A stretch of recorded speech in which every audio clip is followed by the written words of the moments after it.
Alam mo ba na ang kinunot ay isang delicacy na pinagmamalaki naming mga Bicolano? Tara, samahan mo ako at panoorin hanggang dulo dahil sa video ito magluluto tayo ng kinunot na pagi.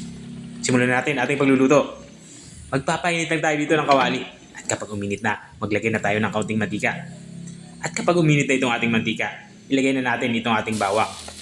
Magsisimula na nga tayo mag-isa sa parte ito. Yan ginawa ko lang dito sa bawang ay pinitpit ko lang ito at saka hiniwa ng maliliit. Sunod naman natin ilagay itong ating sibuyas. Hiniwa ko lang ito ng medyo paba saka manipis.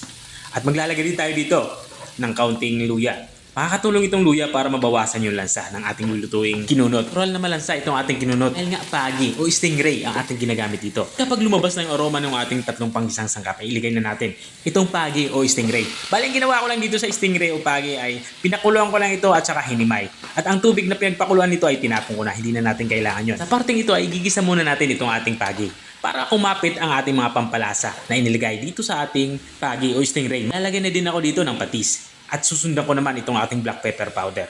At para mas maging malinam na, maglalagay ako dito ng Ajinomoto. Sa mga hindi gumagamit ng Ajinomoto, pwede kayong gumamit dito ng Magic Sarap. At sa parte ito, ilalagay ko na itong ating gata. 400 ml na gata yung aking inilalagay dito. Mas maraming gata, mas masarap. Ito talaga yung sikreto niyan. At dadagdagan ko na din ng kaunting tubig para hindi naman sobrang lapot itong ating nilulutong ulam. Matapos ko nga tumalagay ng tubig ay hahaluin ko na ito para pantay-pantay yung lasa ng ating nilulutong ulam. Maglalagay na din ako dito ng suka. Matapos ko malagyan ito ng suka ay hindi ko na ito gagalawin para hindi maglasang hilaw yung ating inilagay na suka. Tatakpan natin ito at papakuloy natin ito ng mga 10 minutes. Hindi na natin ito kailangan pakuluan ng matagal dahil nga yung ating pagi na inilagay ay halos luto na ito. Bali ang lulutuin lang natin dito itong ating kakanggata. Makalipas nga ng 10 minuto ay binuksan ko na nga ito. Dito naman sa parting ito, magsisimula na ako magtimpla. Kulang nga ito sa alat kaya nagdadagdag ako dito ng patis. At maglalagay na din ako dito ng kaunting asukal. Makakatulong itong ating inilagay na asukal para maging balanse yung lasa ng ating sabaw.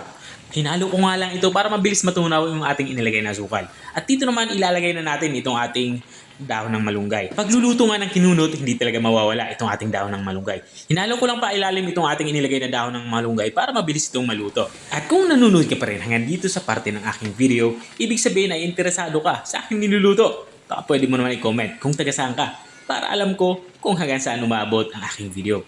Balikan natin itong ating nilulutong ulam. Dito nga sa parteng ito ay nilagyan ko na ito ng siling green. Naglagay na din ako dito ng siling pula. Siguradong manghang yung ating nilulutong kinunot. Tatakpan natin ito at isisimmer pa natin ito ng kahit 3 minuto. Makuha lang yung labot na gusto natin sa ating sabaw. At makalipas nga ng 3 minuto ay binuksan ko na nga ito. Dito nga sa parteng ito ay lutong-luto na nga itong ating ulam pananghalian. At nakuha ko na yung labot na gusto ko sa ating sabaw.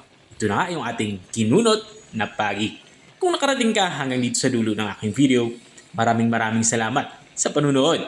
At kung nagustuhan mo naman yung bago nating recipe ibinahagi, baka pwede mo naman ito i-share. O siya, hanggang dito na lang ako. Kita-kita ulit sa mga susunod kong mga videos. Paalam! Bye-bye!